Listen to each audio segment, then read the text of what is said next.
welcome to our 2021 edition of One Step Beyond. My name's Sophie Jump, and together with Richard Siddle of the Buyer, we founded the concept of One Step Beyond, which has the ambition of keeping the drinks trade on top of the latest trends and development all around consumer, innovation and technology. And we're really grateful for the continued support of the Wine and Spirits Trade Association in the UK, and also our partners Picks, Stranger and Stranger, and Frisian Cope Stick, who make it possible for us to curate and manage these events. As always, we've got a fast and furious program, so I'm going to hurry up. But just to summarize, we're going to cover lots of varied topics: the latest trends in consumer behavior, building your business and brand through your people, harnessing intelligent misbehavior. I'm not quite sure what that is yet, but we'll all find out together, and building e-commerce and digital strategies through content. There's going to be a mixture of presentations, conversations, conflabations. I think I made that word up. It sounds good. Please put any queries or comments via the Q&A. This is being recorded. It will be circulated. Richard, anything to add before we dive in? No, just to say thank you for coming. Well, welcome to you all. Appreciate it's been a long day for some of us in the UK, and I can assure you today's session will only be going to 90 minutes, and there'll be no extra time or anything else. Brilliant. Okay, great stuff. Well, we're going to jump straight in with you, Katy. If you want to unmute, get your video and content share. And Katy is the managing director of KAM Media, which specializes in providing grocery, retail and hospitality sectors with consumer insights. And that's what she's going to talk to us about. Thank you, Katy. Thank you so much. Let's just share this. Right, you should now be able to see that. Welcome. Thank you very much for that introduction, Sophie, and thanks for asking me to come on today. I really don't need to tell you what I do because Sophie's just covered that, but essentially we work with brands and with operators and with retailers and everybody that works in the retail and hospitality sectors. And our whole MO is to educate and inform those clients as to what consumers do and don't want from them. So I'm going to jump straight in because I know that we are short of time, and unlike last night, we can't go to extra time, as Richard said. So let's reset the scene a little bit. We know that we've had a tough time. I don't need to tell anybody that. 52% of people who have spoken to us as part of a YouGov tracker described 2020 as bad or terrible. There were some other words used as well, I'm told. The top 3 emotions amongst Brits in January was stressed, frustrated and bored. But actually now we are turning a bit of a corner with consumer sentiment, and 48% describe themselves as happy. That survey was definitely not done this morning. We are feeling far less fearful than we were as well. In March 2020, 36% of people said, yeah, I'm scared for the future. Whereas at the moment, only around 9% are using that descriptive emotion to say how they're feeling. Are we ready to get back out there though? And this is the interesting point. 60% of consumers that we spoke to as part of a project that we recently conducted with Zonal told us that they were intending to go to a pub or a restaurant this summer. And of course, some people do have money to burn. So around 1 in 3 Brits have increased their savings during the pandemic. But it's also worth noting that the average household income has declined by around £517 per month. And we've also got to remember that 39% of people actually are quite insecure about socializing again. You know, they are still slightly worried about what's going on. A third still want to continue to wear face masks in pubs and restaurants. Although the good news for the hospitality industry is that that figure is actually around just under 50% for those in grocery retail. So there's a bit more feeling of positivity around not wearing a face mask in hospitality. 41% don't feel 100% safe in pubs and 31% in restaurants and supermarkets. So we just have to be aware of how the consumer is feeling. You know, this whole idea of we're getting back to normal, it's not going to be that simple and it's not going to be that quick. We also have to bear in mind that some people have liked some things about, you know, staying in rather than going out during lockdown. And we've been working with a restaurant brand to bring what people enjoyed about lockdown into their restaurants. So to make it a bit more of a relaxed environment, to make sure that things are spaced out a little bit more, and that will continue, you know, even once the restrictions are lifted on the 19th of June, if indeed they are lifted. We also have to remember that so many people have enjoyed their time at home. If you were trying to buy a decent TV or a stereo system, not that those exist anymore, but I don't know, a Bose speaker or something like that, in sort of July last year, you would have been absolutely out of luck, because those people that did have the money to spend were spending it on their homes. So you can see there all of the increase in subscription services and video and online gaming. And I think it's really important to understand how people are interacting, how consumers are interacting with brands in their own homes. So this is some research that we actually ran with Slurp, and we asked people, you know, have you heard of a subscription recipe box like Mindful Chef, etc., a cook-at-home meal kit? And what you can see is what's more interesting than just the consumer awareness, and you can see that first bit there as to what percentage of people have heard of these particular offerings. The participation is quite high for something that's so new. And then I would consider buying is higher still. So, you know, these are areas that we need to be aware of, that consumers are starting to participate in and want to participate in, more importantly. So will hospitality continue to move into the home, into hospitality at home, as we call it? 89% of people who had an at-home delivery from a restaurant brand said they would like them to keep delivering after restrictions lift. And 62% wanted their favorite restaurant brands to start selling cook or finish at home meal boxes nationwide. So it's really interesting here to see that some of the research that we've conducted tells us that of every 4 hospitality visits that we would have expected pre-pandemic, at least one of those is going to become a hospitality at home occasion. So, you know, we're calling it the tale of two tables. You know, that idea that as a hospitality brand, you need to be thinking about somebody's home table as well as a table within your outlet. And we've seen so much amazing innovations in the food and drink industry. And these are just a few that I've been lucky enough to enjoy myself. You know, letterbox cocktails, and, you know, whether it's a cook at home kit or a finish at home kit, you know, in fact, the Hawksmoor one was possibly my favorite one. But, you know, I can highly recommend them. And we are going to see consumers continuing to be part of that at home occasion, but in conjunction with their favorite food brands. And of course, we've also got to remember that grocery retailers are jumping in on this. You know, you've got Morrison's, the big nights in, David's Kitchen, which is a great convenience store essentially up in Scotland. You know, they're now catering for events and catering for people at home. So there's a real opportunity here to really make sure that we capture the consumer and allow them to interact with our brand in their home. So considerations here: how could growth in at-home hospitality impact your brands? How can suppliers and operators work together in this area? We're already seeing a lot of great collaboration, and there is a real desire to celebrate come what may. So how can we tap into that in the medium term? It's also very important to know that it's not all about alcohol anymore, she said with a wry smile, knowing how a lot of you are feeling out there right now.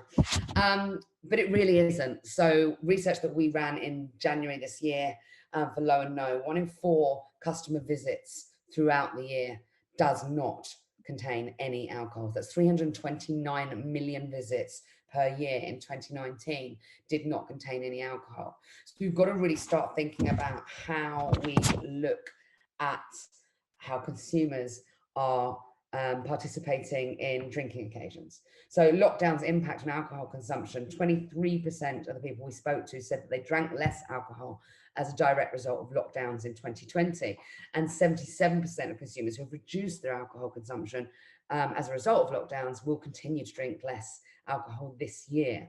So again, it's just important that we understand that there are no and low occasions, and we need to make sure that we are providing a decent experience for people. You know, if I'm going to not drink when I go to a pub or a bar, which is incredibly unlikely, but if I was, I don't want my experience to be any lesser than the person next to me that is having a glass of wine, or someone like, if I'm having a low or no and someone else is having a full ABV wine, you know, it needs to be the same. And especially when we start to look at the younger generation.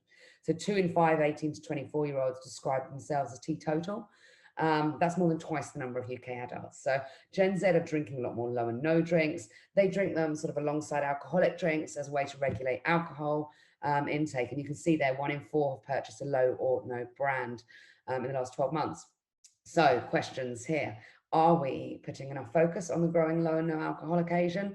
Do low and no brands appeal to Gen Z? Should they? Is that the right target for brands out there?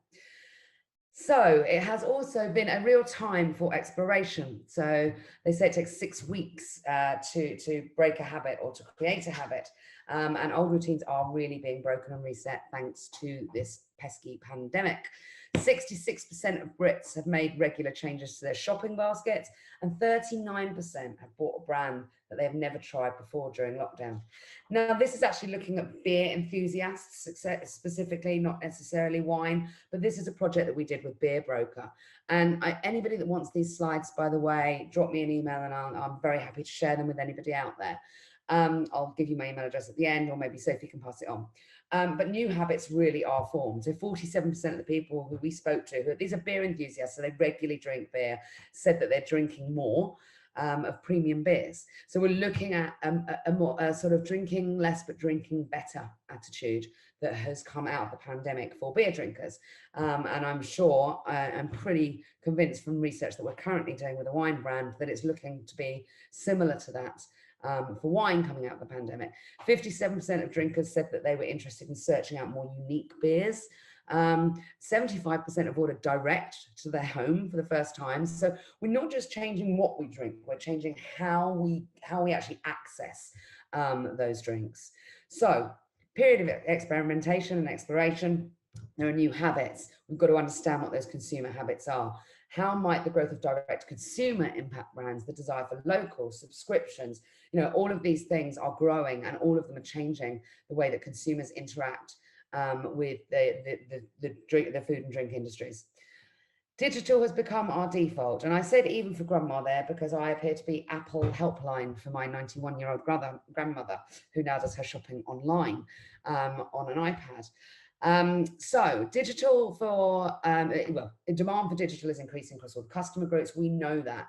But this is a question we asked as part of our research with Zonal. Has having a venue which offers mobile phone ordering and payment become more or less important to you? And you can see that it's more important to 52% of Gen Z, 24% of 55 plus. So even that older age group, sorry for describing it that way for anybody that sits in that group at the moment, but even for that older age group, it's becoming more important that we get smart at digital. And of course, when we get smart at digital, we manage to collect data. And there's a common misconception that we don't want to share our data with anyone. It's not the case. 78% of people are very willing to share more personal information as long as they then receive more personalized communications. I am really happy to share my details with my local pub because I know they will send me offers when the tennis is on or when the football's on. They're not going to send me something from the rugby. So that's it. I'm not interested in that. So we've got to just make sure that if we are taking people's data, we are personalizing those communications. And I know it can be an absolute pain to painstakingly go through a database and section things off, but it makes sense in the long run. So what does digital transformation mean for communication of your brands and products? How do your consumers interact with your brands digitally?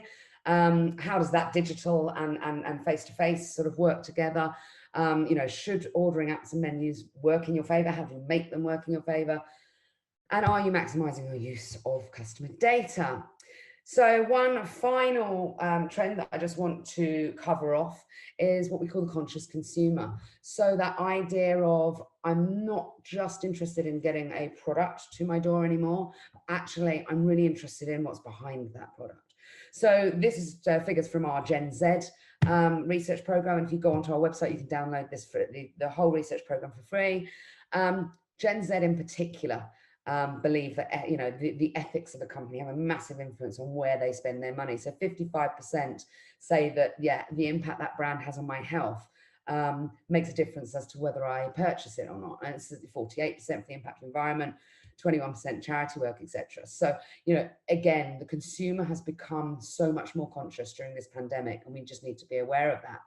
We used to call brands black box brands. They're now glass boxes. You know, we can see through that, you know, that media guff basically. And it's about being honest and really owning your mistakes. It's about talking to your customers in the same way as you would talk to a friend, essentially.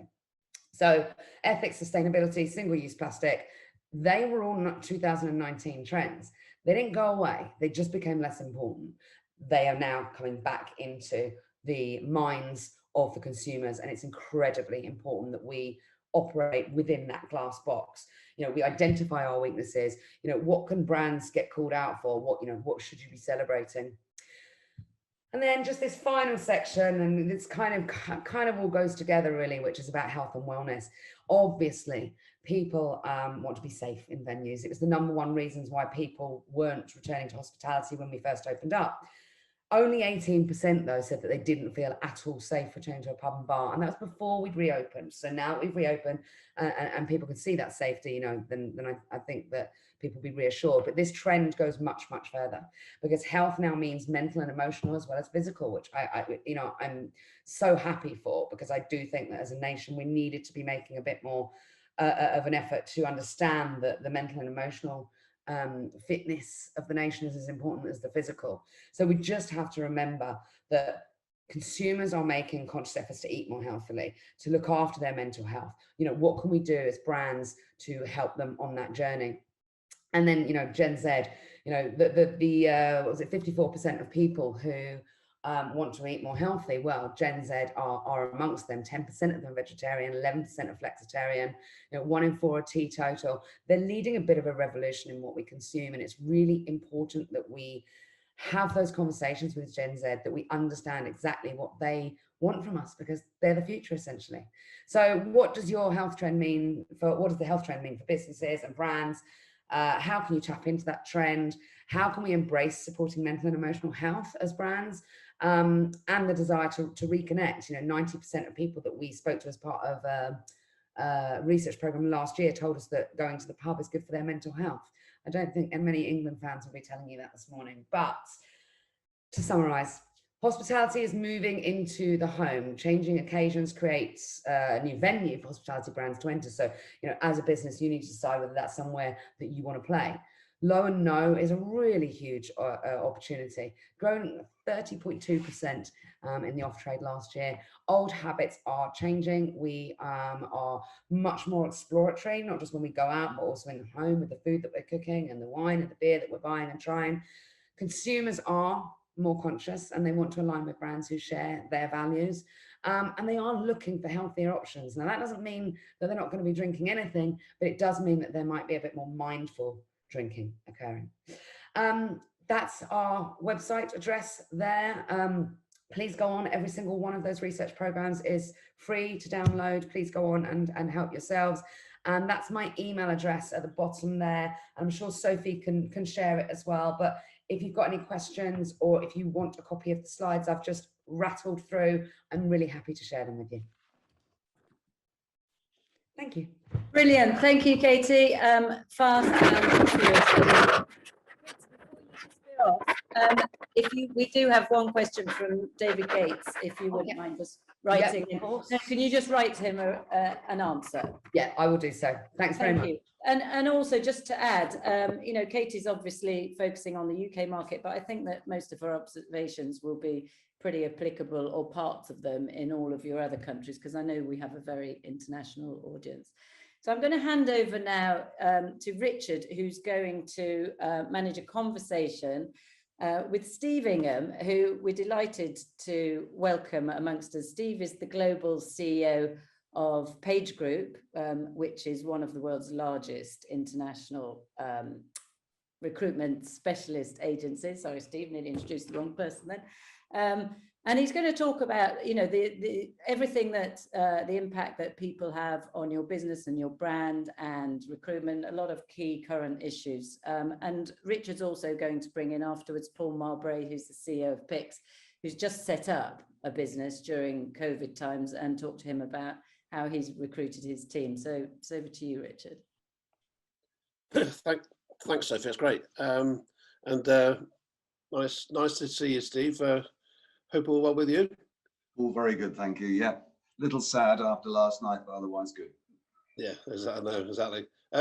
Well, I know Sophie just going to give you an idea there of what the Page Group does, which is essentially, you know, we mentioned consultancies or recruitment agencies, but could you just from your perspective sort of give the audience a sort of a view of what you see as your role within business, I suppose, in terms of helping business grow? Sure. Well, I've been there 35 years, so if I can't answer that one, I'm in trouble, aren't I? So I've been at Page 35 years. I joined a business of a couple of hundred people, and today we're at 7,000 people. And as I'm talking to people in different international markets, we're in 37 countries. So we have offices and people in all of those countries. And we're actually probably the market leader in many of them. Most of the countries in Southeast Asia that we're in, mainland China, we're the market leader in Latin America, France, many countries within Europe, and in many of our markets, we are the market leader in the UK as well. So it's a pretty big business. We recruit white collar professional people who've been to university. We operate under 3 brands: Page Personnel, which is the clerical professional market, and then we have Michael Page, which is the qualified professional market, middle management, and then we have a brand called Page Executive that focuses on higher level and C-suite appointments. So I've been fortunate enough to be the CEO there for 15 years. Yeah. I mean, what's interesting is that you know, in my job, you know, I interview quite a lot of chief executives, managing directors, leaders of businesses, and invariably when you ask them about their company, a lot of the time they'll talk about their people, and they say the most important aspect of my company is my people. But Sure. you know, I never really always feel convinced that actually that is the reality when you start talking to them about I mean, can you just give us an idea of when you're asked by a new big business or small business to come in and help them with the recruitment? What are the kind of the things that you're doing to really get an understanding of how relevant, sorry, how realistic their values are towards their people?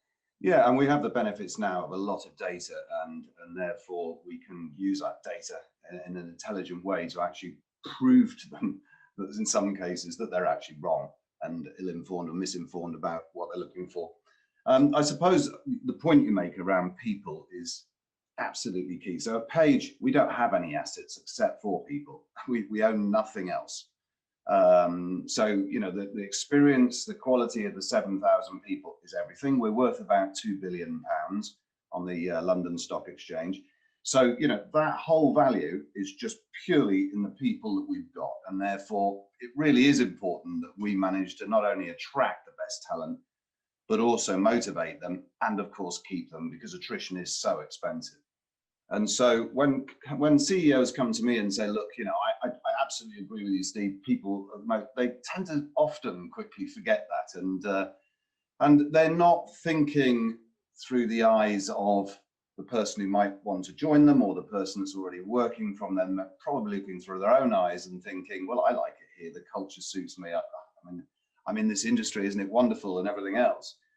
But you've got to make sure that you're thinking, or your knowledge is more around what your employees want, not what you want, because otherwise they just won't come and work for you and they won't stay there, and so on. And of course, at Page, we have this luxury of, on the one hand, hearing a client extolling their virtues and how good they are and how attractive they are to work for and all the rest of it. But of course, we also, with 7,000 consultants constantly interviewing people, we see the other side of it, which is the candidates exiting businesses. And so, you know, on the one hand, we'll be recruiting for Unilever, let's say, but on the other, we're interviewing candidates from Unilever that are looking for a job.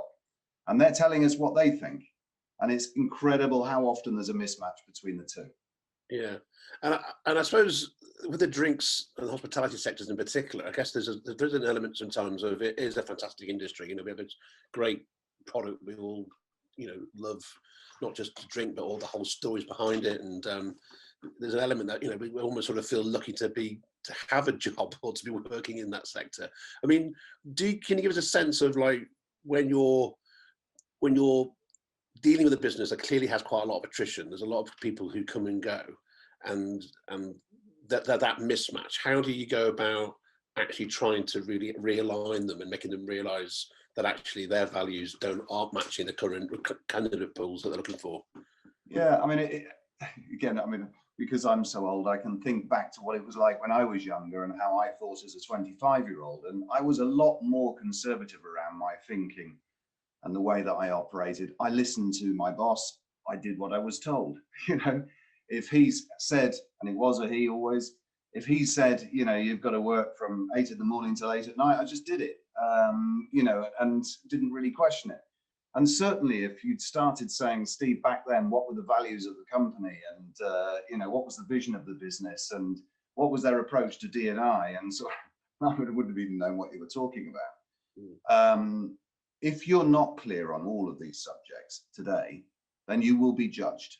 And I know this from just talking to my own daughters, let alone all the thousands and millions of candidates we have around the world.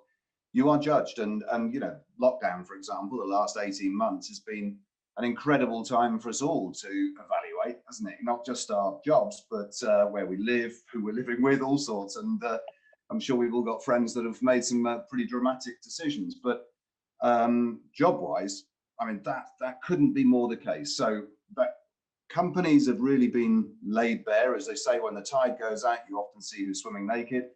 And, the reality is that I think candidates have had a very clear view on what their company is actually like and what they really care about. And do they care about you? And do they communicate well with you? And do they support you in the new way of working that we now are faced with from home or whatever?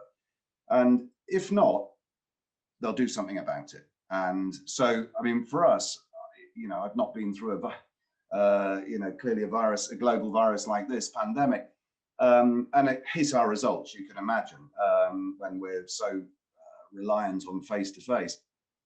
But fortunately, technology stepped in, and we were able to replace that by these sorts of methods, video. And actually, I'm pleased to say we're back now beyond where we were in 2019 because of the sheer activity of candidates who judge their employers going, I don't like what I see, and I don't like what I felt over the last 18 months. I'm going to do something about it. And they don't hang around. Yeah, so I mean, that's a really key message, I think, for the drinks industry in particular, is that you just can't rely on the fact that you can travel around the world and go and visit all these amazing wineries anymore. You need to be, I mean, as Katy was saying there's this conscious consumer, which therefore means there must be the conscious employee.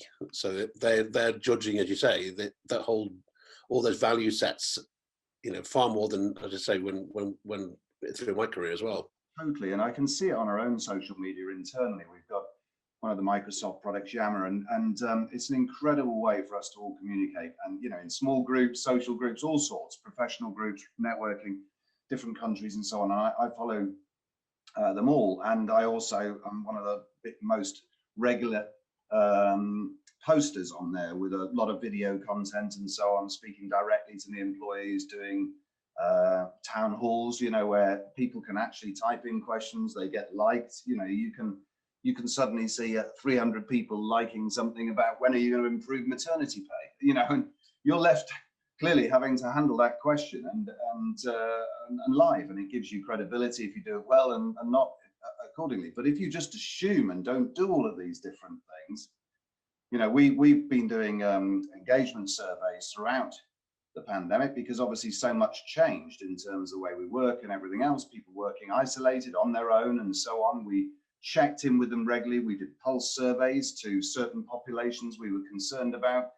And it really tells us what they're thinking. It's anonymous. You're using an external company. They will put down exactly how they feel because they know it's anonymous. And it gives you a, wow, okay, we've got some challenges here and we need to resolve them. Because if we don't, then we're going to have very high attrition the moment this pandemic slows down. And so unfortunately we're not. And I think, to give you an idea of the value of getting that right, and we're a long way from perfect. We've hired 800 people in the last 12 months from our competitors. Now, those 800 people in 2019 billed about 100 million for our competitors. They now work for us with, I would like to think, superior tools and so on. So if you can get it right, then your attractiveness and to people wanting to work for you and so on can be really good in the competition we face. Okay, the last year, the whole area of diversity and inclusion, and I suppose the equity words, has really become into the mainstream, and obviously rightly so. Yeah. And particularly so actually in retail, sorry, in the hospitality and the drink sector, there's been a real awakening, I think, to be honest, around that area. Can you just give us some advice really on how employers can recruit better, can recruit more diversely? Because it's very easy to say, to use this, the words, but how do you actually go about it? You know, how do you go and attract a whole different set of people potentially to come and work for you? Yeah, well, I think the first thing is you've got to get your house in order first. You know, you've got to make sure you actually represent what employees want in the first place, because, you know, if you're not authentic around your values and what you represent as a company and the vision you've got and the direction you're going and who you want to do that with and so on, you know, it's going to be very difficult to recruit for you. So, you know, it's got to be genuine and it's got to be real in terms of getting that right. Then, of course, the answer, of course, is to go to a decent recruitment company and seek their advice, because, well, you can tell, I mean, you know, hopefully you can tell anyway that, you know, 35 years recruiting for consumer brands, as I have, around the world, I've learned quite a lot about employer branding, and a lot of them get it wrong. So, you know, they also must make sure they brief us properly. And I've filled jobs, you know, way above 100,000, and I've never met anybody from the company because they didn't want to meet me. They didn't think that was actually a good use of their time. So they just briefed us over the phone or even by fax once, I remember. And fine, we'll have a go at filling it. But you can imagine, well, it's like sort of shooting targets in the dark, absolutely hopeless. But then other companies will invest a huge amount of time in making sure they communicate with us and therefore with their candidates exactly the type of people who do well in their organization and what sort of cultural fit they're looking for and so on. And when they spend that time, it's invaluable for us being able to then sell to the very strongest candidates to come and join them. Yeah, because it's interesting. I know we chatted before we had this conversation about this idea of having an actual partnership or actually working with recruitment agencies as an extension of your business, which I hadn't really kind of, I don't know whether I've sort of really heard companies talk in that way before. But clearly that in this area in particular, it's actually essential to get that expertise from outside your own bubble, as it were. Totally. And I mean, you know, I mentioned Unilever, but many other companies, HSBC, whatever, Glaxo, these are really big global client relationships we have. And, you know, it works both ways, because clearly there's a pressure on us to keep delivering. Otherwise, we lose a big chunk of business, which we can't afford to lose, you know. But absolutely, it has to be about a partnership. And I think, look, I'm well aware there certainly was, if there isn't today, but a stigma attached to recruitment agencies, as you call them. And you know, that stigma is justified in many cases. You know, they're highly commission driven and so on, and therefore aren't going to give you always the most impartial advice. Well, therefore, you need to go to a company who's a bit more longer term in its thinking. And we don't offer commission, we offer profit share. You know, we work in teams. That profit share is part of that team profit. And it's really key to make sure, therefore, you build that partnership. And I, you know, I could, that was lightning. You can, you know, I can think of many, but to one example, I mean, Colgate, I recruited all of their sales and marketing people for 15, 20 years, all of them, except for the odd internal one. But so, I mean, literally they're dependent. And by the end, you can imagine they would ring me up and say, Steve, you know, so-and-so's been transferred to New York. We've got a gap here. You know, can you help us? Yep. And then sometimes I would actually ring back in a week and say, I've got the person you need. Now, I know you do assessment centres for 6 candidates, but just see this one. I'm absolutely convinced he is perfect or she is perfect for the role, and they are. It's almost like it's almost like taking a more professional approach to recruiting staff, rather than being a bit like, oh, I know somebody who's from so and so, and I mean the drinks industry in particular is very incestuous from the point of view of people move around and they kind of know each other, and but in a way you're saying that even within that kind of environment, you still need that independent consultancy to be making sure that you're. And I mean, the opposite of what you've just said is, to be unprofessional about it when you're recruiting your biggest asset. It's not the wisest thing, is it? So I mean, it is really important to get it right. And it doesn't matter how much your product sells itself or whatever it is, that's just not going to be good enough. The bottom line is, if you had better talent, you'd perform even better. That's always the way. If we had less attrition and we recruited even higher talent, of course we'd be better. And so it's really important to maximize that opportunity when you're taking people in. You want them to land highly motivated, highly capable, and then you want to keep them that way for as long as you possibly can. And it's really important to get them right. And they will find you out if you're just talking a great game and then you can't deliver.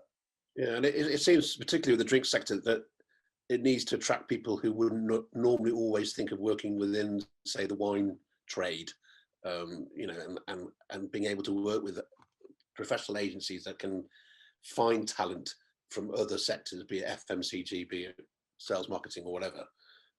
Just in the time we've got before we bring in Paul, I don't know, a slightly glib question, I suppose, but what are the kind of traits that you see in the kind of the best business leaders, and what are the traits that you see in kind of some of the worst business leaders when you sit down and do talk to them? What kind of alarm bells go on, or what bells work? I think worst are probably those that sit in an ivory tower and believe they've got it right and actually don't engage with their staff. I would always talk to consultants, managers, directors, and so on. I certainly wouldn't want to just hang out with my executive board, and because I'm never going to really learn how the other 6,900 people are feeling. So, it is absolutely critical that we're very engaged with our staff, that we communicate regularly with our staff, and we do it with authenticity. So again, you meet some business leaders and you think, well, I'm not sure I'd believe in you. And I'm not sure you've got the values that I've got, and therefore I'm not sure therefore the type of business you're likely to be leading, and so on. So I think authenticity, obviously courage, and courage, it does take a brave person to sometimes go, look, I haven't got it right, and we need to start, we need to look at this, and perhaps the starting point is to really understand how people are feeling with a staff engagement, and then from there you can possibly start to lay bare your issues and start to work on them. That's fascinating. I must admit, having been working in publishing companies all my life, I remember once I had a managing director who, there were always rumours of my magazine being sold or closed, and he basically said to me, imagine there's a big sword of Damocles going above your head, and it's either up there or here, but yes, you are always threatened with being made redundant. And it was like, that was like his way to motivate me from that concern. Well, I mean, that because of my personal circumstances, I'm very passionate about disability and trying to improve the working opportunities for the disabled sector. And I know for a fact more disabled people were made redundant in the last year than the able-bodied people. And it's a shame. They're a soft target, and I just don't think that's the right thing to have done. So we're doing the opposite. And like I say, and you're right to use words like equity now, because it's not just about diversity, because we can all go and hire one of something. The key is to make sure that the equity of each of those diversities looks truly like the audience we're trying to sell to or attract. And that's absolutely key, and that goes right across disability, and then it goes across, when we started posting stuff around, because we're carbon neutral, and we'll be net zero in a few years. This was really important to our staff. I mean, you could see the number of people that replied to me directly, and these are consultants that will tell me that I'm doing a good job or not. It's not something I would have dared do 35 years ago, but absolutely they'll tell you their opinions. Well, okay, well, let's bring in Paul. I don't know if Paul, you can, Paul Mabray, if you can. I'm here, my friend. Well, how you doing, sir? You right? Great, really great comments, Steve. Thank you. I was learning the whole way. Thank you. Yeah, well, well, the reason why I was keen to sort of involve you in this conversation is because, you know, I don't know how long ago it was when you first started the PICS idea, but I know it's been months rather than years. But I mean, in terms of how you've been able to build the teams, just give us a quick introduction to how you've managed to kind of like bring your business to life. Yeah, so we, you know, obviously I've been around the industry a very long time. Fortunate to meet people over my career, and in October of last year, we started to decide to make the PICS vision something real. The first part of that was creating a grand vision. It's like a gravitational pull that allows people to have a meaning in their job. They want to do something special, otherwise it's just a job. And then I also wanted to see which were the key experts that were going to fill out those components to execute on that grand vision. And I choose early. It's unusual for startups like what I did, which is I believe in hiring player coaches out of the gate. So they really get their hands dirty and understand the frameworks that they're going to build and manage later in the future. It does create a lot of problems because they have to be scrappy, but then eventually they have to evolve out of being scrappy and doing into coaching. So it's an unusual way to do it. A lot of people like to hire younger or, you know, but I believe that player coach, because they have experience, they understand frameworks, but then they also bring a gravitational pull with them, right? Meaning that they have all kinds of talent that they know and everyone respects them and understands them. So for a startup, it's all about the talent that you can get in and start working as fast as possible, and how much you can avoid the storming phase of a team creation, because that's disruptive. So I like to go at least to norming or performing as fast as possible. And I also needed a mix of wine and tech. And then the last thing is, I think there's been a terrible way that tech companies have recruited talent in the past. They offer this fool's gold, this iron pyrite of stock, that you're going to get all this stock and we're going to pay you a reduced fee. I think that is the lucky lottery ticket that everyone gets to hold, but we pay above market rate or market rate for every single position. We have the best benefits we possibly can, and the stock is there if we make it all across the finish line. But you know, after being a gray hair and being through a couple of exercises myself, I have a lot of stock that's worth no money. I didn't want to use that as the way to attract the talent. I want them to be working hard for what they believe in and being equitably paid in that process. But they've also had to believe you, because I mean, obviously the PICS, you haven't actually kind of launched officially, have you? So you are ultimately the ultimate startup, and that you're essentially, it's Paul Mabray that they're really believing in. So you have to have those values, and like Steve was saying a minute ago, in terms of. Yeah, no, I agree. I think the gravitational pull about who I am is part of the process, right? Can they believe it, that I'm going to tell them the truth? And I think that hopefully my reputation has said that. I always try to tell the industry what I believe in the best possible way, and I'm wrong, and I admit to that. And you know, needing a team that has also that same both intellectual curiosity and intellectual humility is important, because the reality is, as much as I've done wine tech in my career, this is my first time doing this kind of wine tech. As much as Erica Ducey has done content in her career, this is our first time doing this kind of content. And I can go on with every one of us. It's not a rote path to success. We all have to learn and recreate and adapt on the way. Okay, so I guess you've also, you know, got to be really careful, you know, what kind of people you're hiring, because you've only got one chance to start up, as it were. So what can you give us an idea to other people about what it is that you look for in candidates? What are the values that you're hoping to act as your mentors in your own business? Yeah, no, well, obviously I look for people that are smarter than me, which is fortunately a low bar, and makes it easy to attract some good talent. But again, that intellectual curiosity and intellectual humility are a key component. Caring is fundamental. I think that that's something that I want to imbue as long as I'm CEO, that we care about our employees, our customers, you know, our subscribers. Creativity and you know, the ability to fail forward as well, some bravery associated with that, or some risk tolerance, and definitely a bit scrappy. You know, if you bring someone who's a senior leader to a startup, generally it's a recipe for failure, because they have used to a framework that they have bureaucracy that doesn't exist here. It's all, you know, building the airplane while we're flying, so it's often challenging. Okay. And did you use a recruitment consultancy, outside help, or how did you actually go about finding the talent you needed?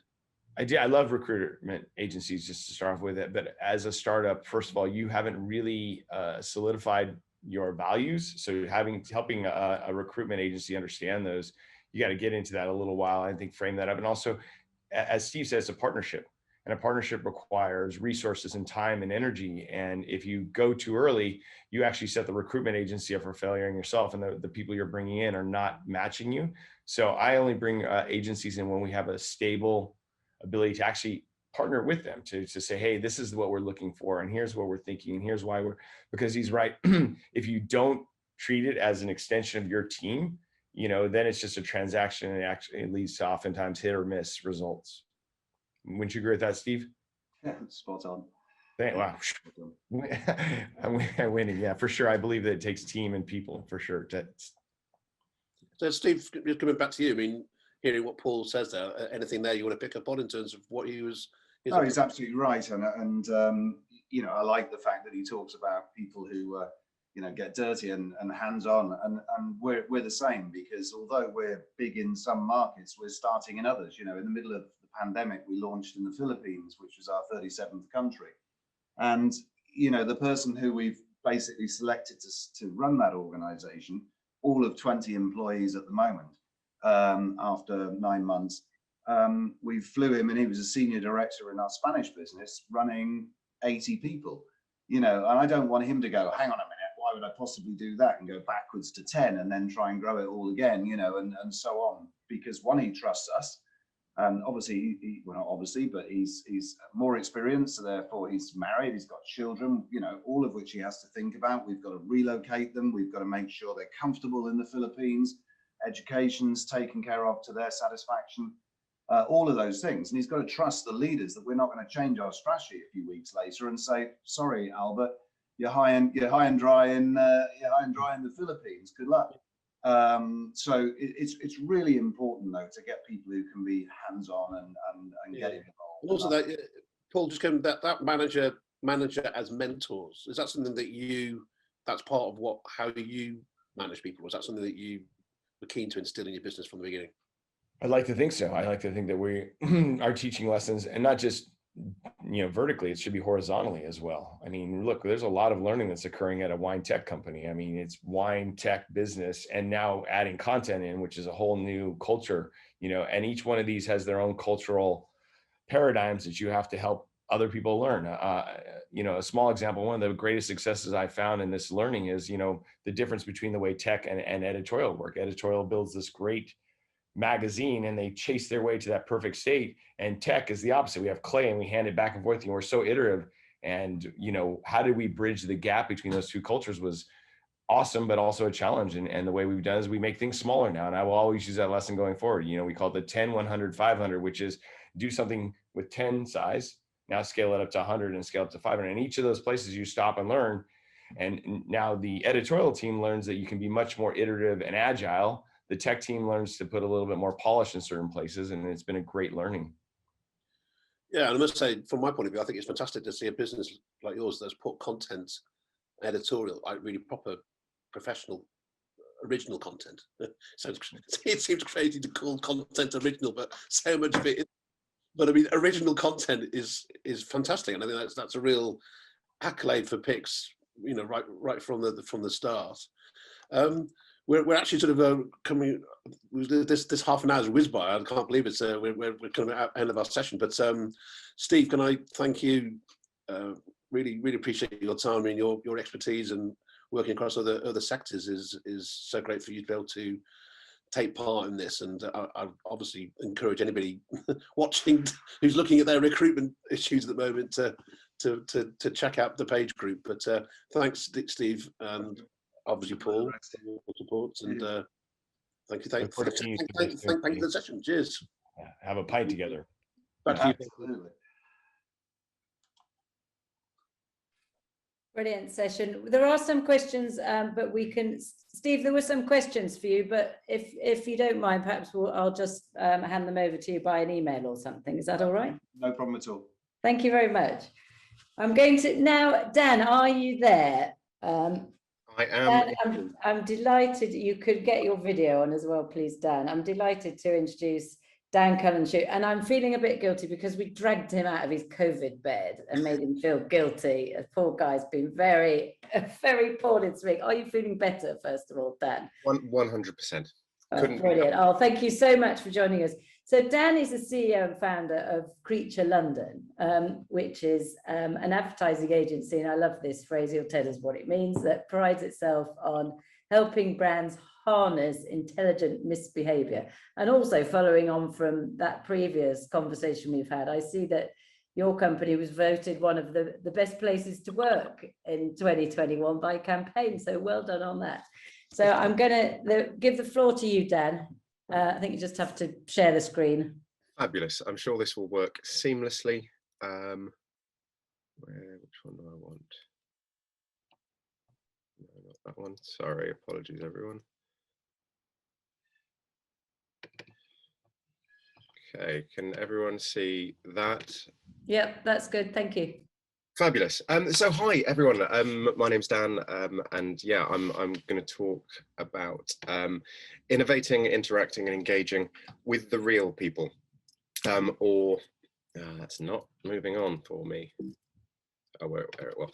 Or to put it slightly more crudely, why nobody really cares about your liquid. I should apologise in advance, partly because a lot of this will come across as quite flippant, because that's what I'm like. But also, yeah, as Sophie says, I've had a slightly funny week with the COVIDs, which might make this a bit scrappy. Nothing to worry about. I'm totally fine. But the symptom that isn't talked about enough, as far as I'm concerned, is that your children can no longer go to school or nursery, and you and your wife have to spend a lot of time trying to work out how to write presentations for proper professionals while also keeping them alive. So yeah, innovate, interact, engage with the real people, or why nobody really cares about your liquid. First off, I guess, just who am I and why should you give the slightest of tosses about what I think?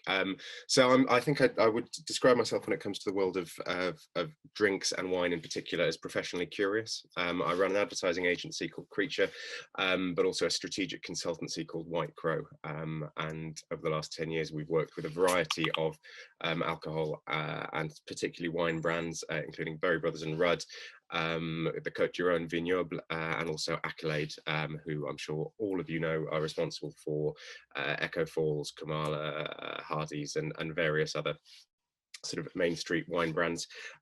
Also worth calling out that I am personally zealous, because I do just bloody love wine. So what I'm going to talk about over the next 15 minutes or so is kind of rooted in my experience in the wine world, my experience just in the broader agency world, but also my experience just as a human, because I think too often that bit is forgotten. Dan, sorry to interrupt. Your slides aren't actually moving on this. Is it not moving? Fabulous. Oh, there we go. Yeah, okay. If you have to do it like that, just do it through it all again. The punchy subtitle, who am I? Little joke. Anyway, enough about me. Let's talk about wine. And I think the first thing to call out is there is no underestimating how much sort of time, energy, craft, technique, science, love, care, attention, you name it, goes into making wine. Whether it's, you know, the terroir, the season, the climate, the temperature, the year, the bottling, the transportation, etc., etc., etc. Like, making wine is a true craft, and I think having been lucky enough to meet a fair few producers over well, in my life, but certainly over the last few years, it breeds a very specific sort of person, and they are incredibly impressive people. They are incredibly detailed people, and they are understandably incredibly, and I mean this as a compliment, obsessive about their liquid. The second truth, just to share, is that choosing wine is a fucking nightmare. And it's pretty obvious as to why. There's just so much fucking wine. There's just so much fucking wine. And this is kind of, I'm focusing obviously on the sort of the off-trade elements here, but for most people, when they go into the supermarket, this is what they're faced with: a kind of inexplicable, dense, impenetrable, impossible to navigate wall of bottles that all look fairly similar. You can just about tell, unless you're in the posh bit with the special wooden shelving, which one's white and which one's red from a distance. But actually, when you sort of start to spend a little bit more, even that becomes harder as the bottles become thicker and the glass heavier. And this is the tricky thing, is this world is impenetrable, and we expect real people to navigate a very complicated and complex ecosystem when they're choosing this wine. And the truth is that real people don't know what they're talking about, and that's fine. Again, if calling wine producers and wholesalers obsessive was meant as a compliment, this is absolutely not meant as any kind of criticism. You can't know everything about wine, not least because, in the nicest possible way, wine people aren't helping. There are certain sort of areas of the world where people are obsessed with sort of simplification, and there are certain areas of the world where people are perhaps less obsessed with simplification and quite enjoy the complexity of what they do. Wine, I would suggest, as a general rule, absolutely not exclusively, and I'm conscious there are people who've spoken already on this who are living examples of fighting to make this journey a bit easier. But as a general rule, people who know about wine really like that they know about wine. Not professionally speaking, just on a purely human level, wine knowledge is a badge to be worn, and that's fine, because knowing a lot about wine is incredibly impressive. The problem is when that starts to translate into your marketing, and you expect people to do an awful lot of work for you. So marketing, let's have a quick look at some marketing cliche. A very wise, smart, generic white male marketer once said, nobody wants a drill, they want a hole in the wall. The point being, you know, stop selling product, start thinking about benefit of product, start thinking about what you actually do with this thing we want to sell. The problem, of course, is that that's also nonsense, because nobody wants a hole in the wall either. People want a nice room that they can feel nice in. And that sounds glib, but it's very easy to take a short step from this is the thing that I make and I really like it, to what do I want people to do with it. The much harder, bigger and more complicated step is, who are these people? What do they think about this thing that I make? What do they want to do with it? And how can I help them get from, I haven't heard of you and I don't really care what you do, all the way around to, I have heard of you, I still probably don't care anywhere near as much as you do about what you do, but I'm willing to spend 10 to 15 pounds on it and introduce it into my life. And I think in our kind of experience at Creature, this is where wine too often goes wrong. I've sort of touched on this, but the world of wine is obsessed with the drill, and it's understandable. Will I name names? I won't name names. I'll name sector. It'll become obvious. You can find me on LinkedIn, but we spent a lot of time at Creature working in the slightly more mainstream world of lager, and it is fair to say that a kind of obsession with the liquid is not limited to the wine world, and again, to a degree, understandably so. If your life's work is day after day of obsessing over detail and quality and calibration and so on and so forth, then it's very easy to sort of fall into the trap of believing that what you do matters.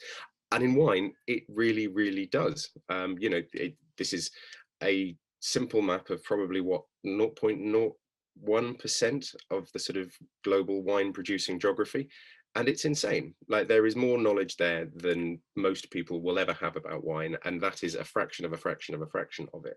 And it all matters. It is all hugely important.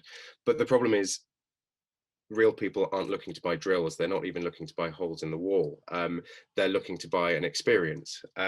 We worked with Coat Your Own a couple of years ago, and our sort of off our own backs research, we asked them for data. We always start these processes by asking people for data, and their data was sales data, and their data was distribution data. There was nothing that they were able to give us in terms of customer attitudes, in terms of customer behaviors, in terms of essentially how real people felt about their brand and the role that that brand played in their lives. And so we went out and we did a lot of our own research, and what we discovered was fascinating. We discovered that people didn't really care about the liquid. Some people, a small proportion, when asked about their, and bearing in mind, sorry, when I talk audience here, I'm talking about the population. I'm not talking about serious wine drinkers or connoisseurs, etc. I'm talking about people who sometimes enjoy having a drink. Their favorite wine wasn't a peppery Malbec, it wasn't a crisp Viognier, it was a glass of red with the hubby on a Wednesday night when we both had a shit day at work. It was, you know, getting the girls round and getting a bit silly on Chianti and taking photos of each other with my best friend's new selfie stick. Almost every single response we got was couched not in the bottle, not in the liquid, not even in the drinking experience, but in the broader context within which that wine sat. And that's what really sort of pushed us. We kind of took what was unfairly, but definitively viewed as a fairly fusty wine brand. I think if you accept that for a lot of people, the world of wine is intimidating, then it doesn't get much more intimidating than French wine. And if you're going for a sort of a shorthand for French wine, Côte du Rhône is pretty near the top of the list. But it was very much the sort of the dusty bottle that you got when your parents came round on a Sunday, because you couldn't go wrong with a Côte du Rhône. And so we spoke to them about their actual potential audience, the world in which that existed, and how they kind of how they interacted with the wine, how they felt about the wine, the role the wine actually played within their lives. And it led us to a very different place in terms of how we sort of thought about stuff, which is something that hardly ever happens. We sometimes at Creature play a slightly mean game when we're pitching for things, which is we play a game called Spot Your Ad, and we will put up in front of the CMO just sort of 12 or 16 screen grabs from tele ads or print ads, and just give people 5 seconds to sort of call out which one's theirs. And with wine, it's terrifyingly easy to play a very, very mean game. There's a lot of bottle, there's a lot of vineyard, and depending on whether it's white or red, there's a lot of green or sort of mauvey type filters. And that kind of didn't at all speak to what we were seeing about the behaviors that were surrounding wine. And that, I think, is a sort of a very simple truth, that winemakers are obsessed with the liquid and real people only care about the moment. And that provides a really interesting sort of role for brand and for advertising in that process. It's worth saying, because I'm generalizing hugely, and you know, apologies if that is annoying, I'm going to blame COVID. But obviously, this doesn't apply to all real people. There are real people out there who care enormously about wine, who look forward to En Primeur every year, and who will invest heavily in first growth, second growth, who will be laying wine down as well as buying nice wine to drink. But one of the key processes we went through with Côte du Rhône and with Berry Brothers and with various other people is that those people are not and will never be the most important for your business. By a sort of a vast difference, the greatest quantity of wine, the greatest quantity, to be honest, of most products, this isn't specific to wine at all, will be bought by people who only buy it once or twice. Or again, to go back to sort of my opening title, the people who will make you most money don't really give a toss about what you make. They just like what it does or how it fits within their life. Which, you know, can seem pretty depressing. So you've got an impenetrable language that most people don't speak. It turns out they don't really want to speak it anyway, and it's an incredibly competitive market. But the good news is there is an answer. This is literally why brands exist, to provide a kind of a set of codes or a shortcut that make these confusing landscapes slightly more navigable. And certainly when we were talking to Côte du Rhône, and when we were talking to Kamala, and when we were talking to Echo Falls and various others, we were looking for cheat codes, if you like. We were looking for something that people could hang on to. We often talk about the one note analysis of wine, which is something I'm sure everyone is familiar with, that, you know, in the same way that the best way to pretend that you are fluent in a foreign language is to learn how to say in that language. If you don't know that, it's genuinely a brilliant trick. If you're in Spain, but don't say say pues, Yake, and everyone will assume you're fluent. In the same way that works with wine, just know a little bit about a few things. Know that Riojas should be peppery, know that Sauvignon Blancs should be crisp, know that, etc., etc., etc. those are all obviously rooted in product still. And what we wanted to do with Coat Your Own was give somebody their one note analysis of why Coat Your Own was a brand that spoke to them. For Coat Your Own, that was everyday sophistication, the sort of the twisted play on the sophistication you expect from French wine, but placed in front of people in a way that spoke to the life they were living. And it's something that still hardly any wine brands are doing. I think it's incredibly refreshing just to hear some of the people who've been talking this afternoon, that a shift is happening, and it's being driven by entrepreneurs, and it's being driven by modern people who recognize that employer brand is valuable, who recognize that people are the heart of any business, etc., etc. But actually, once that's in place, then we need to start thinking not about what we're making, but about the people who are out there either buying it or not, because at the moment nobody is. The joy, though, in case I've been negative, I haven't meant to be negative, but in case I have been negative, the joy of all of this is that for some of you, this makes the job easy. We're fond of saying at Creature that nothing makes us more excited than when we're invited to play in a sector where it feels like all the chief marketing officers have met in some secret underground lair and agreed the rules of engagement, a sort of pact of mediocrity, if you like. As long as nobody else does anything good, then none of us can get fired. And certainly when Coat Your Own came in, it wasn't the budget that excited us. It wasn't the promise of free wine, because there was no free wine. It was the opportunity to do something very different.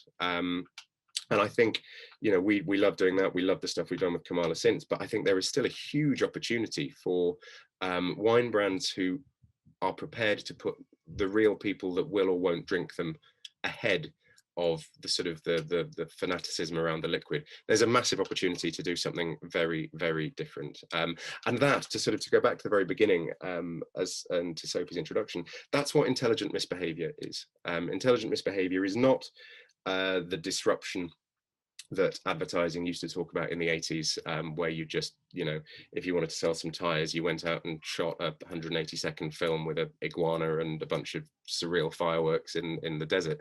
It's knowing absolutely what the rules are, and then being smart enough to know when the time is to break them, and when the time is not to break them. So no truths, because I think that one of my key things here, particularly when it comes to marketing, is there aren't any truths. There are just things that sound smart in presentations. But some thoughts from me. You're not selling wine to wine obsessives, you're selling wine to real people. Real people care more about the room than they'll ever care about the drill. Real people find wine confusing and intimidating. And it's our job as marketeers to help them and thus drive up the sales of whoever we're marketing for. And then finally, easily, and one day people will cotton on to this and start doing it, but thankfully they haven't thus far. Look at what everyone else is doing, and then just whatever you do, don't do that. Thank you very much. Thank you, Dan. Well, it was certainly, from our point of view, it was absolutely well worth dragging you out of bed. So we're really appreciative. Thank you very much. I'm going to pass you over, just bearing in mind the time, over to Richard, who's going to manage a panel now, and they're going to talk about using content to drive your e-commerce strategies. So over to you, Richard. Thanks a lot.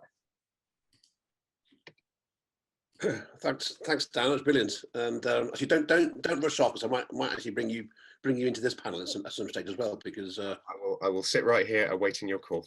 Yeah, why not? Yeah, because it actually very nicely fits into what we're now going to be talking about. So if Kevin, Erin, Lesley want to click on your videos, there we go, marvelous. Yeah, so we're actually going to talk about content in terms of really picking up on what Dan was talking about there, in terms of it's all very well having a brand or having an image or having some sort of communication, but it has to be relevant to whoever you're hoping is going to read it or watch it. So that's this session is really looking at, particularly around digital and e-commerce, what sort of different types of content people are using and needing to specialize in. So to help us, I have Lesley Yake, who's Vice President of Product at Pix, which obviously we just heard from Paul earlier, the new wine discovery platform, and she's a specialist in software product management, so very much around building or helping to build the products that content sits in. Erin Smith, who's the marketing director at Slurp, fast-growing dedicated e-commerce platform, which is part of the Fraser and Copestick group. And prior to that, she was the head of brand marketing at Majestic Wine. And also from Napa, we have Kevin Shaw, who's founder and chief executive of Stranger in Stranger, as Sophie was saying earlier, the leading drinks design agency. Perhaps, Erin, if I can come to you first. So with Slurp, you're a dedicated. Your job is to sell wine through the website. Can you talk us through about how you're using content, particularly to do that? Well, I think, thanks so much for having me actually on the panel today. It's been great to hear all the different panelists, so really appreciate participating. For us specifically, one of the first things, Slurp is very much in a startup phase at the moment. They've been an online player, they have a shop, but actually because of the pandemic, they saw a huge amount of growth, and it's been really trying to keep that momentum going and taking it and scaling that business. For us specifically, how we're using content, I think if you want to do it successfully, one of the things you have to really be clear about is kind of defining what your goal is as a business, because then how can content help you reach that goal? Because that is how I'm looking at how I define success. Is it helping me either grow my consumer base or drive transactions or revenue? That is primarily as a pure play e-commerce retailer, that's what I'm looking at. Obviously, that's part of actually sitting within a bigger business where it's also trying to grow those brands in addition as part of the offering that we are offering to our consumer base. So I think for us, it's really important to say, what is it that we're trying to achieve? So, and then how can content help me get there? That accompanied with data is actually really where we're going. So making sure that, actually Katy touched on it, personalization. Consumers will keep coming back to you if you're showing them the right products that they're looking for at the right time. And that could be around occasions, just as what Dan was talking about. So I think making sure that the content that you're using, we're actually using data. So the segmentation that Katy had talked about, making sure that if someone buys a Sauvignon Blanc, a New Zealand Sauvignon, they're probably more inclined to buy fresh whites. So those are the types of things that we're going to try and put in front. Tell the consumer that. Tell them that you're actually helping them. We know that you love this product. Therefore, you should actually try this other product, and you will build trust with that consumer, and they will keep coming back to you. And it also means though that I'm not actually going to try to sell them a product that they have no interest in buying. If I can see that a customer of ours, it just like what would happen if I ran a shop and I knew my customer base really well in a local environment. I know that this person is a vegetarian, and that being a conscious consumer is actually very important to them. Looking at the data provides that to me. Make sure you get those products then in front of that consumer, because that inevitably will do the three things that I'm looking at trying to do for my business, which is acquire customers, retain those customers, and drive transactions. Trying to trade people up, actually giving them a reason to explore outside, spend a little bit more, treat themselves. Those are the kinds of things, and content helps you do that. It is everything from the imagery and the bottles that you're using. So if you're trying to push a more premium product, make sure that you invest in some photography. It will help premiumize what you're doing. Like Kevin and the beautiful designs of his labels actually are part of that. I think that's really important, because I'm looking at it for every product that we're also listing. It helps make sure that we're listing the right products, and our range is what our consumers are looking for, and giving them a reason. Buying wine can be risky. It's an expensive product. It's one of the most expensive products someone puts in their grocery basket. And I'm actually in an environment where they can't easily return it. I'm asking them to trust me, and I need to give them lots of reasons to do that. And content can play a real key role in that. So it's not just visual content and written content. Yeah, brilliant. Okay, so it's very much around having a very clear commercial strategic approach to content, rather than with creating a beautiful image or creating a great story. It's very much driven towards the commercial aspect. Can I ask you, Kevin, from your point of view, when you're working with different clients on digital briefs that come to you, what are the things that you need from a business to be able to understand what sort of content, what sort of design or support that you can provide them in the most effective way? We're all about telling stories. So as Paul said, like the grand vision, that's what we ask whenever a client comes into us is, why should anybody care about you? You know, what is it that you've got that should stand out? And it's a real, you go down that existential wormhole with them. And when they stop crying and they come up with an idea, that's what you base your label on and your story, and hopefully then your communications platform. And we do these guidelines about how look and feel for websites and what your interior should look like and all this sort of stuff. But it all comes back down to the story at the beginning of the day. And I was thinking, listening to everybody today, I was thinking about a couple of things. I live in California. There's about 400 wineries in Napa, and we got asked to do this, just a SKU for one of the kind of classic wineries to try to bring younger people in. And they were all their back label was the same as every other wine back label. It's a family-owned winery. It's kind of, it's got tannins and acid, and it goes great with the meat pie.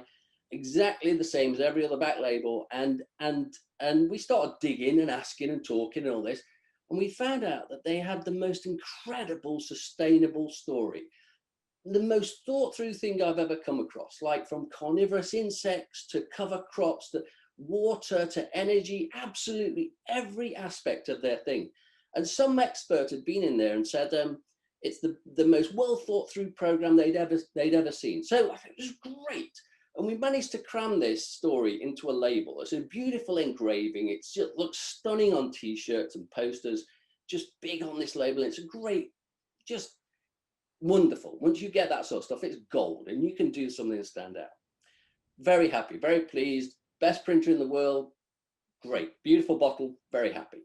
So I went back to their website, this was last year, went back to their website, and I was looking for this bottle on the website. And the website was all about, we're a family-owned winery, all this sort of stuff. It was a classic that, they hadn't done anything with it. And eventually I kind of went through and I found it. I found the label that we'd done, and in it said it's got berries, tannin and acid, and goes really well with pizza. So at least it wasn't meat pie. We moved on. But I thought, oh my God, well, how can you not tell this story? So I started again from the top of the website, and it talked about the family, it talked about the vineyards, talked about visiting the thing and all that. And eventually there's this little button called Learn. And I went onto that and I learned about the family. And then at the bottom of that, I got onto this environmental message, clicked on that, and boom, all this stuff opened up. And I was totally captivated. I was really drawn in. And it's a really current message, I think, as we've already heard. This is a real killer message right now. And yet it was buried. It was buried so deep. And I was a bit upset, I've got to say. And so, when we're going to clients, we're always saying, what is the story? What's the angle? Yeah. Just as a complete contrast to that, we also did this label last year where we put this rapper Snoop Dogg on a wine label called 19 Crimes. And it doesn't talk about the wine at all. It talks about being infamous and rebel against the label. If you go onto their website, or you can go onto their feed, you can get onto a thing called Ask the Dog Father, right? Where Snoop will actually give you advice in a very gangster kind of way, right? Yeah, and the feed is amazing. It's just like really feisty and in your face. Don't talk about wine at all.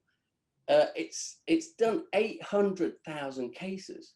It's kind of replicable what Dan was saying in his presentation, but I guess not every wine producer has the benefit of someone like yourself who's going to take that amount of time to delve and to dig and to go into their business and to really, you know. But every wine producer should ask themselves, what do I stand for? Yeah. And I don't care whether you're the tallest wolf, just stand for something. Which is again exactly what Steve was saying. It's like, you know, you can't attract the right people if you're not going to stand. So Lesley, I coming to yourself. I mean, you're I suppose you're part of this becomes the beginning of building the digital platform in the first place. Can you just give us an idea from your perspective, how when you're designing websites and putting the product together, how do you then manage the kind of content side of it? What's the broader brief that you're looking at?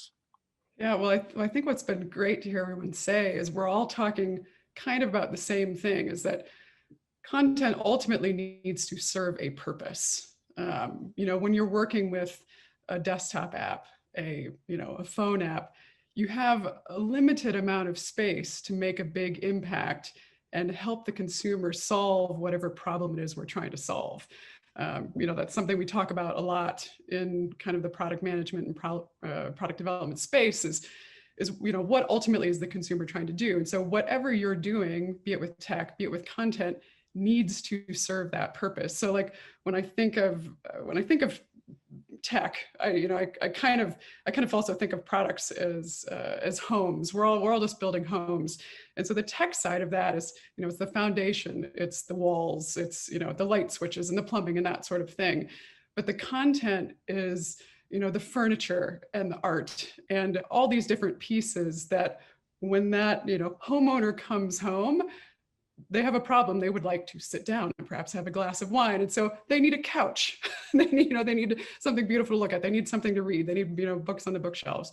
So ultimately, if content is not ultimately serving that consumer's, you know, meeting them where they are and helping them to solve the problem they have in hand, we don't have room for it. So we need to be very thoughtful about it. And we need to help also our suppliers, so all of the different places that we gather this content from, because, you know, from our perspective, from Prick's perspective, content is all nature of different things. It's bottle images, it's you know, wine descriptions, it's ratings, all kinds of different things that we need to bring together in a meaningful way that allow, you know, each of those constituencies to represent themselves in the way that they need, in the way that we want, the way that they see, you know, best fit, but to bring that together in that moment to help that consumer solve the problem they're trying to solve. Yeah, that's a really interesting way of describing, actually. It's a really visual way of describing how you build a product. I mean, in your career then, has the house aspect, the nice touchy-feely bits, have they become more important in the kind of products that you're building? It's become a lot more about the furniture, the art on the wall than it is the kind of the speed of the website or the I don't know. Yeah, absolutely, and particularly in this industry, you know, as Dan so articulately put it, there's just so much effing wine that it's hard for you know, if we think about, you know, kind of Pix's mission to enable discovery, to spark discovery, to enable consumers to make quick and effective decisions, we can't do that without very effective content, and placing it in just the exact right places at the exact right time. Brilliant. Erin, coming back to you, you mentioned you know, that what you're measured on effectively, you know, that success is the content has to have a purpose, as Lesley is saying. Can you just sort of give us an idea in terms of, from Slurp's point of view, what are the key things you need to be getting right every week to hit the numbers that you need, and what are the steps that you take to do that? Yeah, I mean, it's going to be, really, it's an entire business effort though, because it's not just, it is about having content, but if I'm sending out an email, for example, and I need to make sure the data that we have is actually captured in a way that the business can use it effectively to target these people. You need to make sure that your supply and logistics are online and that you have enough wine to actually support the promotions that you're running. So planning becomes actually a big part of that as well. And making sure that you're actually thinking all of those bits to the business, on the business side up, and then putting it in front of the customer actually at the right time. So some of that will be around things like making sure that some of the content themes, Stan's point, they don't necessarily have to be about wine. It can be about relevant time. I mean, the Euros in particular, I would say, is quite hard actually for wine to trade because it is such a beer dominated event. But I think it's actually like this week we're running a promotion on France, but actually it's also because the Tour de France is ending at the end of the week. That cycling is quite relevant in Great Britain at the moment, and it is a popular sport that continues to grow. So it's like, how can we get hooks that are, like Dan said, it doesn't necessarily have to be about wine. It's about something relating to something relevant that is kind of top of mind for the consumer. That's kind of how you can play into that and use content to do that. So it could be in the emails, it can be in the way that you decide to kind of structure one of the promotions that you're using. It's how you talk about it in a way that's relevant for a customer, and it's solving the problem. The occasions is also a problem. I have a dinner with my father-in-law. I want to make sure I'm bringing the right wine that says the right thing about me, and I don't want to get that wrong. Same with your boss. It's going to be a little bit different than potentially me meeting up with my girlfriends on a Wednesday night. That is, it is a wine for that occasion, and it's kind of how. As a business, you're kind of almost having to editorialize all the time. You're kind of having to think about it from a point of view of what might be selling. Like rosé, it's hot. Rosé might sell, but it's how you're then going to tell the story of rosé that week. Yeah, and I think I think really what we're trying to do is actually, I mean, really what we're trying to do is take the offline experience of if you walked into a shop. Someone's going to say, hey, how are you? How can I help? That's usually the first question. And it's, what is it that's relevant to that person? I'm having a dinner party. I'm looking for something specific. Or we know, but how do you recreate some of those? What are the questions that we would ask? And I know that this would be the answer if you like these types of wines. If you, if someone repeat purchases a certain style of wine, so a California Chardonnay, they may be more inclined to actually go towards an Australian Chardonnay rather than going like right for the straight Burgundy that you might expect, which is a bit more cleaner. Those styles, and making sure that you can replicate, but talk to the consumer about that in a way that they understand. We know that you love California Chardonnay, before we think you would actually really like this Australian Chardonnay and give it a go. Kevin, can I come back to you in terms of like the kind of the kind of briefs that you're getting? I mean, have you noticed in the last year more demand from agencies like yourselves to come onto people's platforms and saying, can you do as much of a makeover to our website as you do to a bottle or a label or a design? It's not something that we do. We're very clear on, we do the idea and the packaging and the naming and the core message, and then we'll do kind of look and feel for things like that. It's always been the case in spirits that they're looking for a real cohesive brand message. I don't experience that as much in wine. Okay. And I think it's something that wine can learn from other sectors. I've always said wine can always learn from every other sector, the luxury sector, but it's definitely something that that wine can learn from spirits, is how to think more broadly about their brand. I think your wine example is actually a really good example of that you say to type, there's a message that actually could make that brand different. Yeah. And that's something we struggle with as someone who's trying to retell these stories to our consumers, is that a lot of the producers have the same story, but maybe there's like a dog in one of the vineyards that's why it's on the label, and this dog is like the heart of that brand. And that is actually the thing that we would talk about in an email to the consumer to bring that brand to life. But the brand owner, the actual producer, oftentimes is saying, well, I'm 5th generation. We've been making this Rioja the same way for 400 years, like every other producer there. It's what is that point of difference for that brand? And then how can I, as a retailer, actually sell that on to our customers? Great. Okay. Lesley, just coming back to yourself in terms of like you mentioned there, at the beginning in terms of like, you're building these products. I mean, it's scalability an important aspect to all that. So you know, say with picks, you're starting as a startup, but I guess the intention is to become a platform that grows and grows, and it might end up with millions of wine recommendations. And so how can you give us an idea of how you structure that into your kind of product development? Yeah, no, I mean, I think in Dan's presentation, just seeing some of the retail shelves, we know that there is a tremendous amount of information that exists out there in the wine space, completely dispersed, comes in every format and every way. And so, we do have to think at this stage of the company, how can we partner to acquire that information? How can we, in some circumstances, obviously create that information?